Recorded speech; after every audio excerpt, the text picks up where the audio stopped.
rinova buno risifemberi. Chitsauko 6. Pasi pamire akakurira munzanga yanyanzira iyi.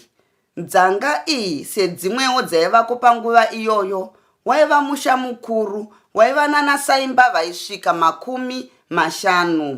Muri imwe neimwe yaiva nedzimba dzakavakirwa pamwe chete dzakaita chisumbu sokumera kwehohwa hweuzutwe.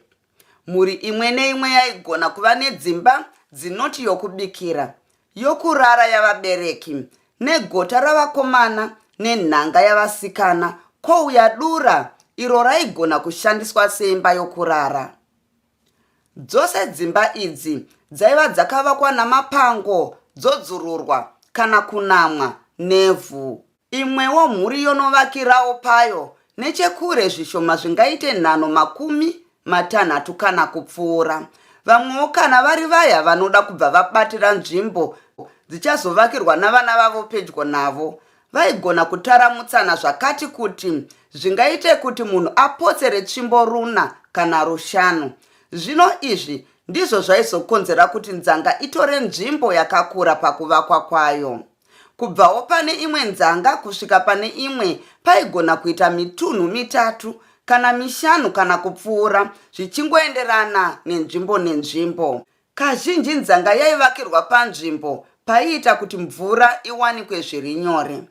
Saka kazhinji nzanga dzaivakirwa pedyo nenzizi kana madziva kana zvisipiti, uye dzaigona kuvakirwa pedyo nezvikomo kuitira nguva yokutiza pfumo.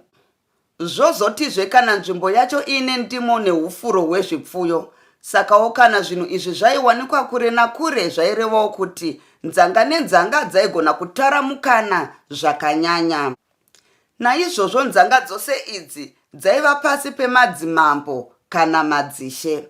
Madzishe aya ndiwo aiva nenyika. Kazhinji ishe nevanhu vake vakawanda vacho vaiyera mutupe mumwe chete, vaigara uye vachigara munyika imwe. Asiwo vaibvuma vamwe vane mitupo yakasiyana neyavo kuitira kuzowanirana. Vanenge vawanirana vaigona kuzogara mumutunhu mumwe chete nekuti vanenge vava hama nehama. Kazhinji vanhu vaiva munzanga imwe chete ndivo vaiwanzowanirana, saka zvaiwanzonzi waniranai vamatongo. Mukati medzimba dzaivakwa idzi maiwanikwa zvinhu zvakasiyana-siyana. Mudzimba dzekubikira maiwanzowanikwa hari dzinenge dzakarongwa kuhuva maererano neukuru hwadzo. Kuhuva uku kwaivakwa chainzi chigadziko chaiva chevhu asi choiswa chikomba chaizogarwa nehari. Saka pachigadziko paitanga hari huru kwazvo yainzi mhirimo. Asi dzimwewo mhirimo dzaisaturikwa pachigadziko nokuti dzainge dzakakurisa. Dzaigona kuiswa pasi parutivi porukuva, asi hadzainyanya kuwanda sezvo dzaitora nzvimbo. Kana mhirimo yagadzwa pachigadziko parukuva yaiteverwa negate. Pamusoro pegate pogadzikwa chirongo, pamusoro pechirongo pogadzikwa pfuko. Pfuko idzi dzaigona kusvika 3 kana 4 dzichiturikidzaniswa neukuru hwadzo. Zvino paya panotangira pfuko paisara hwangaridza kana vodurikidzanisazve dzimwe hari parutivi. Zvino hwangaridza iyoyi yainzi mhangwa. Saka naizvozvo pamhangwa apa ndipo paiswa hari dzainzi tsaiya kana kuti tsambakodzi dzaibikirwa sadza. Tsambakodzi idzi dzaigona kuturikidzaniswa noukuru hwadzo zvakare. Mumba maigona kuita tsambakodzi 2 kana 3. Pamusoro petsambakodzi paigona kuturikwa hadyana. Hadyana idzi ndidzo dzaibikirwa usavi, naidzowo dzaigona kuita 2 kana 3. Saka kurukuva kwaigona kuita mudurikidzanwa yehari 3 kana 4 kupfuura maererano nokukura kworukuva rwacho. Mukati mehari dzose idzi maichengeterwa zvinhu zvakasiyana-siyana zvakaita sembeu, mifushwa yemuriwo kana hohwa, nyama yechimukuyu neupfu. Kuhuva uku kwaigonawo kugara matende emvura, hodzeko dzemukaka, matenhe eupfu nendiro dzomiti dzakavezwa. migoti nemigwaku nemisika nemikombe zvaiwanzoturikwa kumadziro nechekumberi ikoko pedyo nerukuva, zvakachinjikwa kana kurembedzwa pangove dzamapango kana paochekoche dzamakavi dzinenge dzakarembedzwa. Mumba umu maigona kuwanikwa zvemitariko muviri kana kupfuura yokunanika nyama. Mumwe mutariko waiswa nechepamusoro pechoto, zvinoita kuti kana munhu akamira, mhanza yake inenge yakatarisana nenyama inenge yakaturikwapo. Kozotiwo mumwe unenge uri pedyo namadziro, uyo waizoturikwa imwe nyama inenge yaoma, yasara chete kuti imbopindwa nechiutsi kuti isadyiwe nezviundudzi. Asi zvakaita sembeva kana shiri, kana hove kana hwiza, zvaigona kusasikwa muzvainga kana magango evhu ayo aigadzikwa pedyo nezvoto, akareretswa kuti zvaiomeswa zvinzwe mwoto. Pachoto pokubikira paitegwa mapfiwa 3 amabwe. Huni dzaizokuhwidzwa dzichiiswa napakati pamapfiwa iwaya. Mudzimba dzokubikira umu maigona kuonekwazve zvikuva uro kana kuti zvidzayo, izvo zvavaishandisa kurovera uriri hwedzimba. Izvi zvaigadzirwa navavezi. Maturi nemitswi zvaigona kuwanikwawo, asi pamwe zvaingosiyiwa panze. Zvigaro zvemiti zvaigona kuwanikwa, kuzoitira musi uyo baba vanopindamo kana kuine matare emusha. Mapfumo, makano nezvimwewo zvaigona kuturikwamo kana maizorara vanhu. Dzimba zhinji dzaigona kuzara netsikidzi dzaipfuvisa vanhu hope usiku. Mudzimbawo dzokurara dzose zvadzo maigona kuwanikwa zvombo zvinofanana namapfumo, miseve nouta, makano, magudza namadauna kune vaya vapfumi vaigona kuva namadauna. Zvipfeko zvamatehwe zvinofanana nenhembe, nawamaringa, nhapa neshashiko namadhumbu avana vaduku. Vanhukadzi vaipfeka nhembe yeshure neshashiko yemberi. Vanhurume vopfeka mhapa yeshure nenhabwamaringa yemberi. Vana vaduku vaipfeka madhumbu. Zvimwewo zvigwendere-gwendere zvaiwanikwa mudzimba zhinji maererano nokuwana kwavanhu. Mapadza aichengetwa zvemudzimba. Matengu nenhengwana netswanda netsero zvaiwanikwa zvemudzimba dzose zvadzo. Zvinonyanya kushandiswa ndizvo zvaiwanikwa mudzimba dzokubikira. Zvimwe zvaichengeterwa mudzimba dzokurara.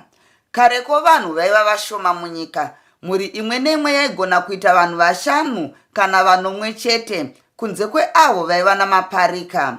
Kunyangwe zvazvo vaiva vashoma zvakadai, asi vaigona kugara makore akawanda kwazvo vari vapenyu uye vakasimba. Harawa yaigona kuita makore 70 kana 20 ichine mazino ose mukanwa uye ichiri kukanda nhano pakufamba, muviri uchakasimba. Vamwe ndevairarama zvinopfuura 100 ramakore, kunyangwe vanhu vaiva vashoma saizvozvo, nezvipfuyowo zvaiva zvishoma, navapfumiwo kana varombo vaiva vashoma.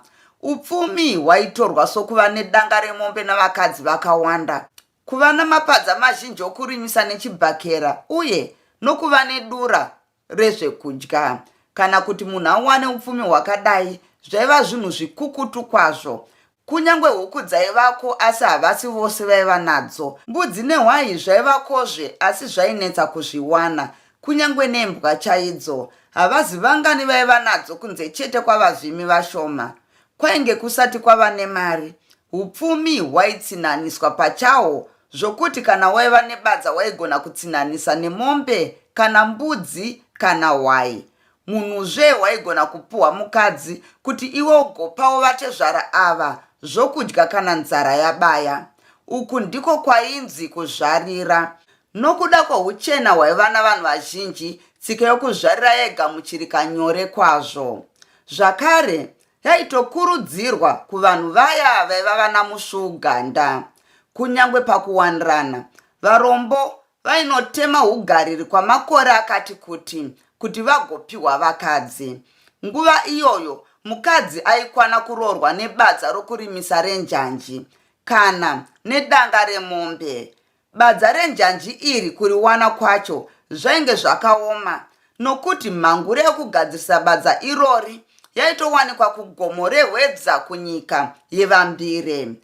Badza rimwe chete renjanji raigona kutsinaniswa negumi remombe kana nembudzi 20. Vapfumi venguva idzodzi vaiva mhizha dzokupfuura mapadza nezvimwe zvemhangura uye nehurudza pakurima navaya vaiva nemombe nezvimwewo zvipfuyo.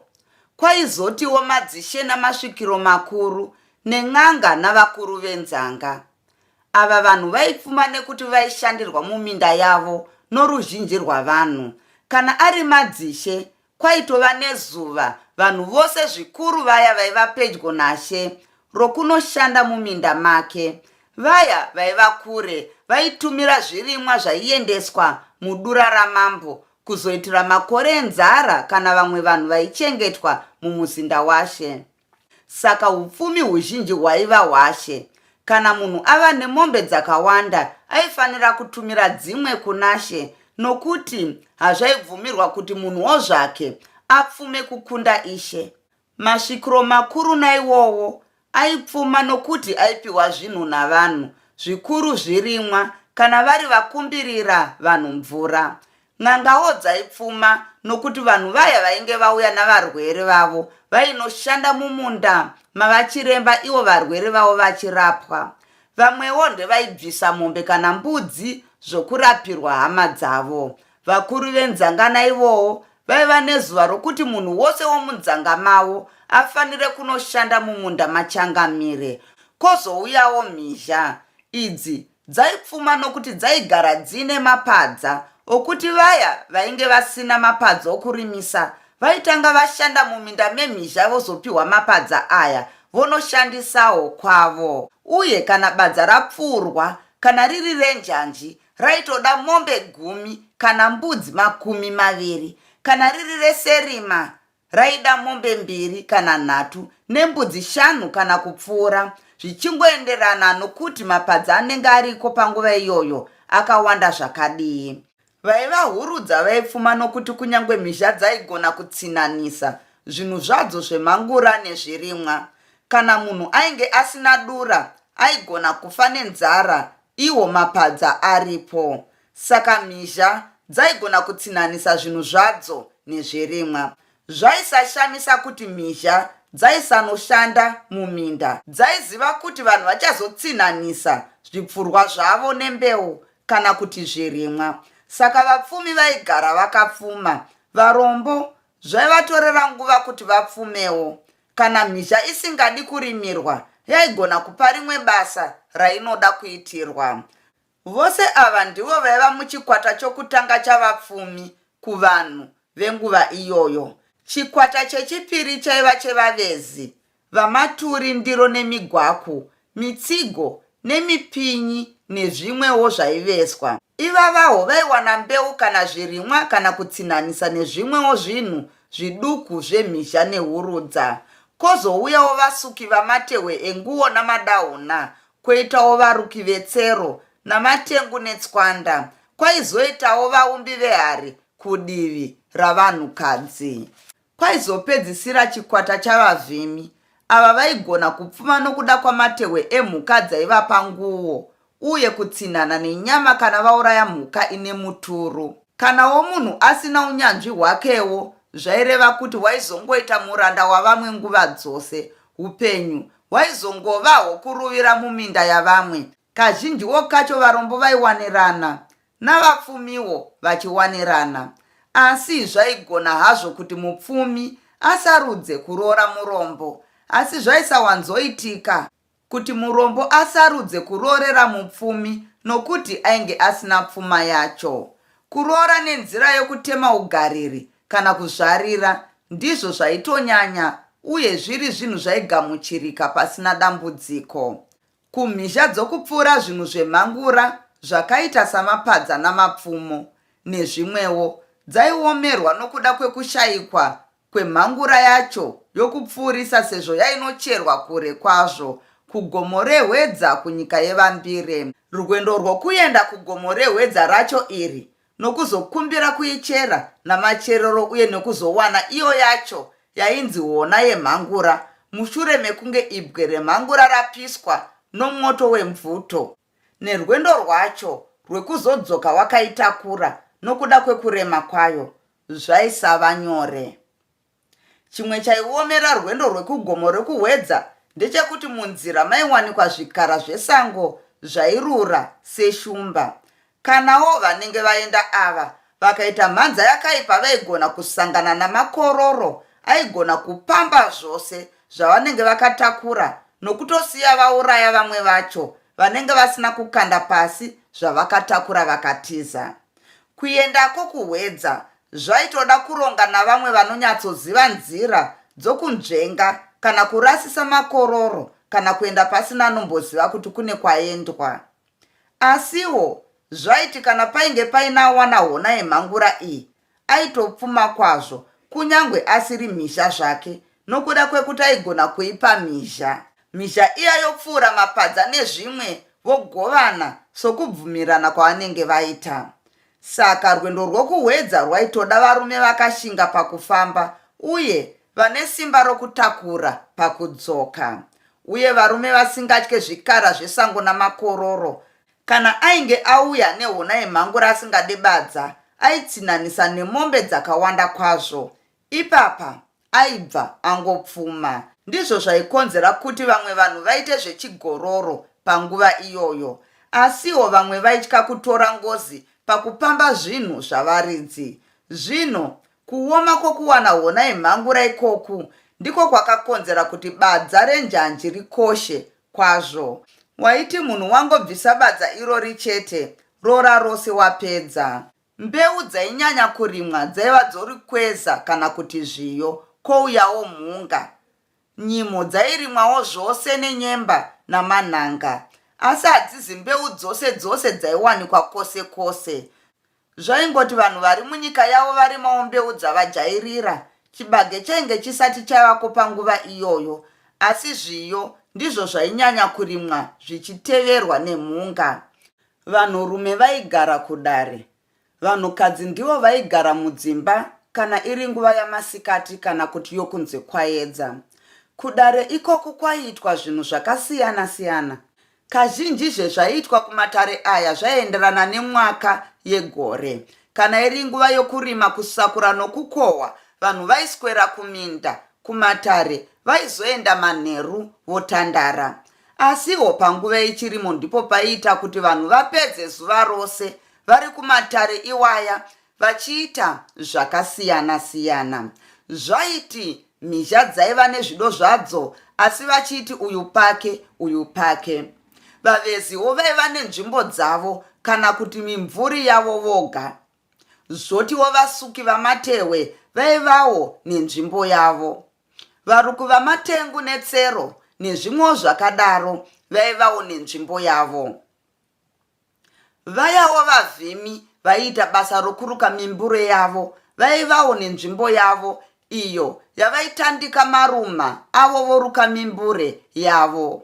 Vakomana vanenge vaine hama kana vabereki vaigona zvimwe zvezvizvi vaiswera navo vachidzidziswa nhaka yedzinza ravo iri.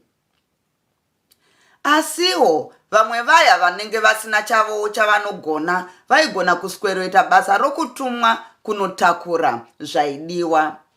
Toti vavezi vaigona kuvatuma kunotakura matanda achada kuzoveswa, ivo vozopiwawo chimwe chezvivezwa. Asi kunyanzvi idzi hadzaida kudzidzisa vatorwa. Godo rokusada kupundutsa vamwe raivapo kuvanhu venguva iyi. Harawa dziya dzainge dzakwegura zvokusagona kuita chimwe chinhu dzaiswera zvadzo dzigere mumumvuri napazuva dzichibvunzwa mazano. Zvikomana zviduku zvaiva zvizukuru zvadzo zvaiswerobatsira harawa idzi kupenengura vhudzi kutsvaka inda zvichidzitswanya. Zvikomanawo zvati kurei zvaiswerogadzira urimbo nokuteya shiri nembeva. Vaiva vasina magudza vaidziya moto usiku hwose, saka vaiita mbare dzokumusana. Kudiviwo ravanhukadzi naikovo kwaivawo nezvako. Vanhukadzi munguva yechirimo iyi vaiswera kugadzira mudzimba, vaiisa uriri hutsva, vorovera nezvikuvauro kana kuti zvidzawo. Vayawo nyanzvi dzokuumba hari vaiswera vachidziumba. Ruzhinji rwaita basa rokutswa nokukuya upfu hwesadza. Pamwe vainoita majangano okukwirana upfu hwamazuva akati kuti. Vamwewo ndo vaienda kunotsvaka huni vachidzitutira pabakwa raiiswa muberere remba kuzoitira nguva yezhizha, pavaisawana nguva yokunotsvaka huni nokuda kwebasa romuminda. Raiva zvebasa ramadzimai rokunochera mvura nezvirongo uye namatende.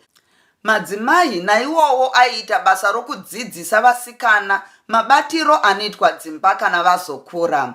Tusikana tuduku notukomana twuya twaiva pazera rokufamba mutwi kana kupfeka madhumbu kune vainge vainawo, twaiskorotamba kumahumbwe.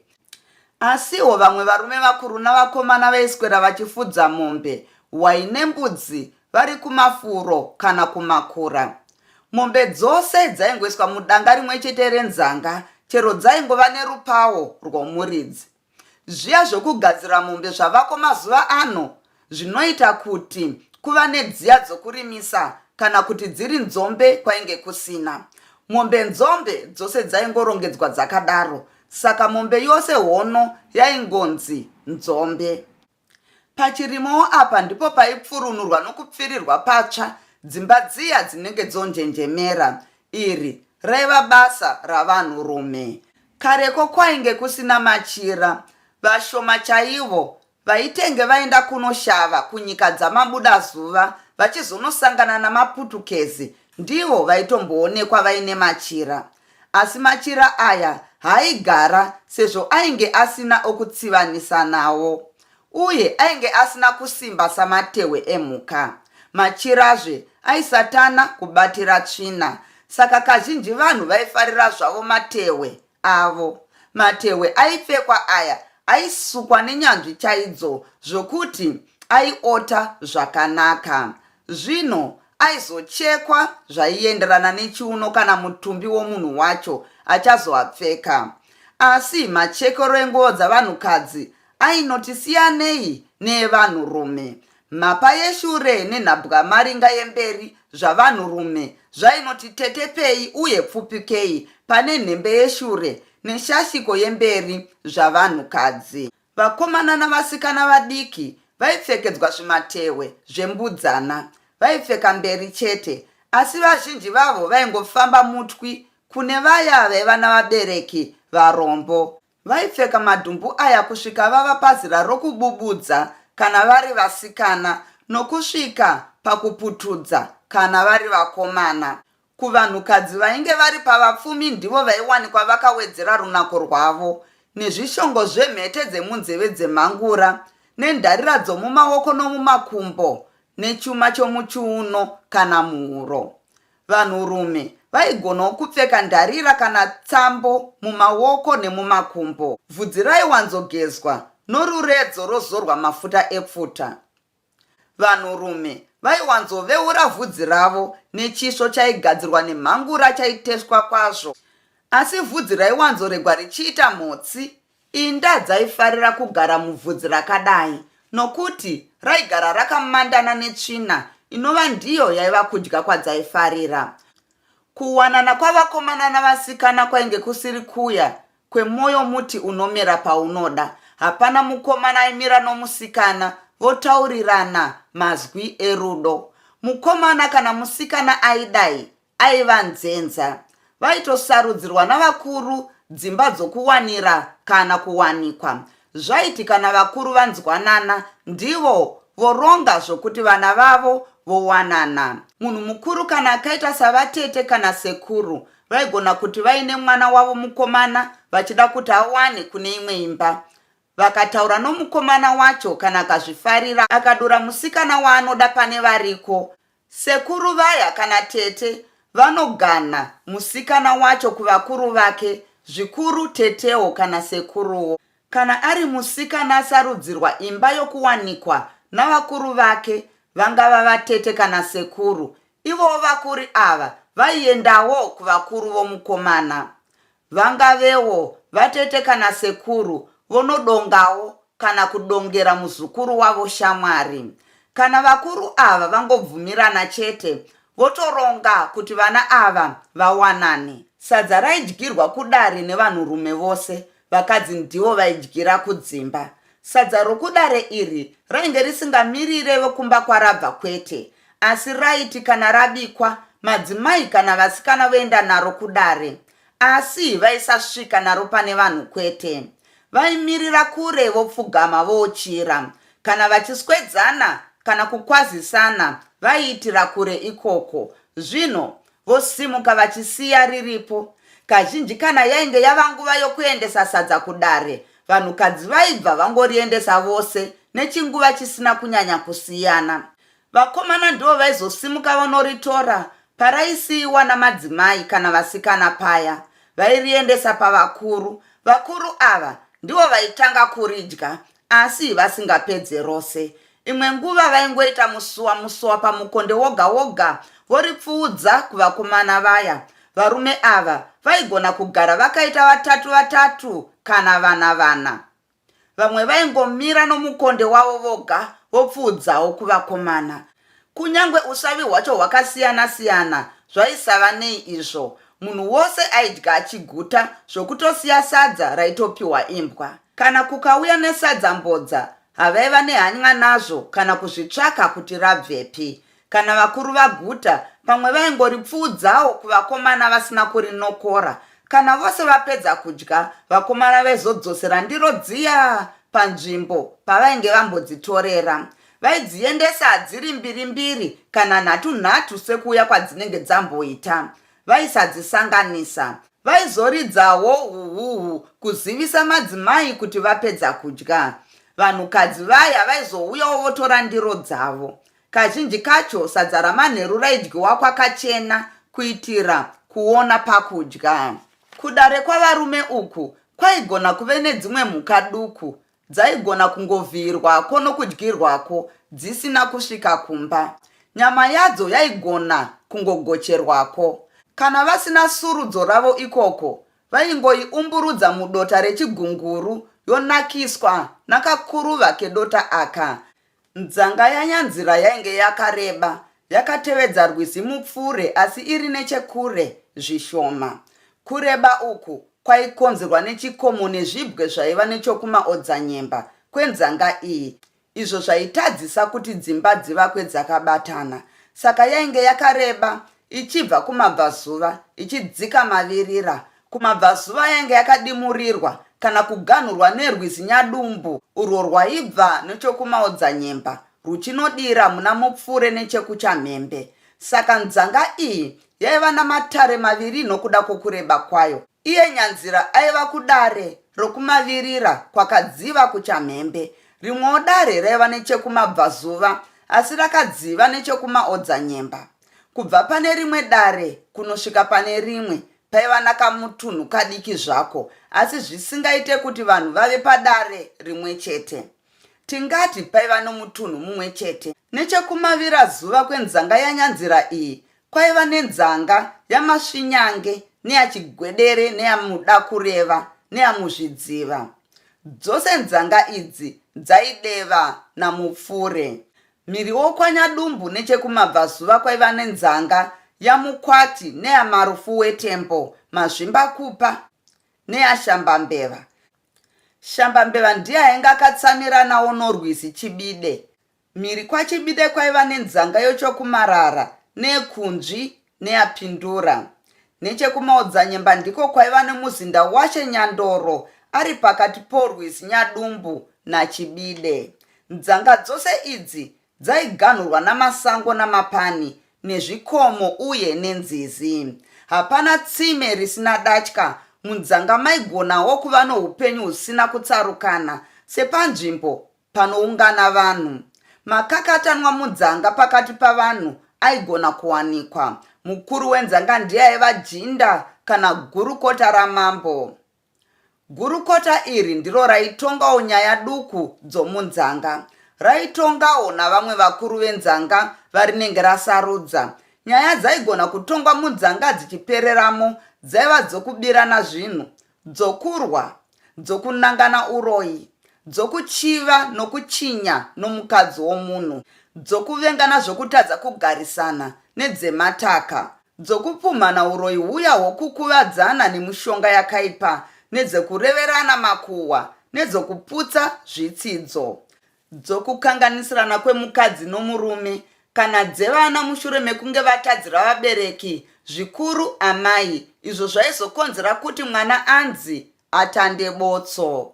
Dzimwewo mhosva dzingava dzokutadza kuyeresa zvinhu zvinoyera nezvimwe zvakadaro. Mhosva huru dzinofanana nedzokupondana kana kuurayana dzaienda kwamambo. N'anga dzaivako asi dziri shoma kwazvo. Nzanga yaigona kungoita n'anga imwe chete kana mbiri maererano nokukura kwenzanga yacho, uye n'anga dzaityisa kwazvo pamazuva iwayo. Dzairemekedzwa nekuti dzainzi dzaitaura chokwadi. Mapira aitambwa asi naiwowo aiva mashoma.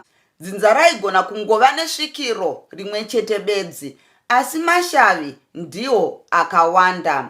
Kwaiva namashavi okuvhima, nekuridza kana kutamba ngoma nehosho, nekurima nebadza noumhizha hwokupfuura zvinhu zvemhangura, nookuveza nookuroya, kunyangwe zvazvo okuroya aisapembedzwa.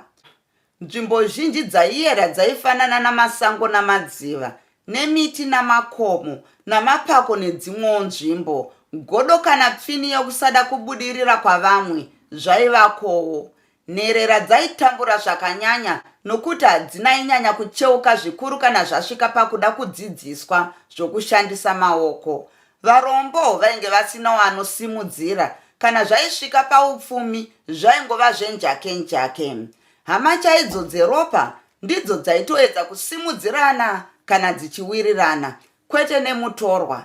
Mweya yevafi, zvikuru yengozi, yainge iine simba kwazvo rekupedza mhuri yose. Ngozi dzainyanya dzaiva dzavaya vaitema ugariri vozonyimwa mukadzi wavo kana kuti vaifa vasati vapiwa mukadzi wavo. Kouyawo ngozi dzavanhu vakafa vachiita zvokupondwa kana dzokudya pfuma yomuridzi. Vafi vaityiwawo nekuremekedzwa kwazvo. Zvizhinji zvaiyereswa kwazvo muupenyu. Vakuru vose vaikudzwa navaduku vose, kunyangwe zvazvo vaisava vomumba chaivo. Mitemo nezviyerwa zvaikurudzirwa kuchengetwa. Hakuna munhu aingotanga kunoita chinhu oga chisina kushevedzerwa nomukuru wenzanga. Kurima kana kukohwa kana kutanga kudya zvomumunda chaizvo, zvose izvi zvaitanga zvasumwa kumhondoro yedunhu kana kuvadzimu. Uhu ndihwo humwe upenyu pasi pamire akasvikokurira mahuri ava munyika yaChenyandoro, ari munzanga yaNyanzira, aine vabereki vake. Ndatenda nekuteerera kwenyu.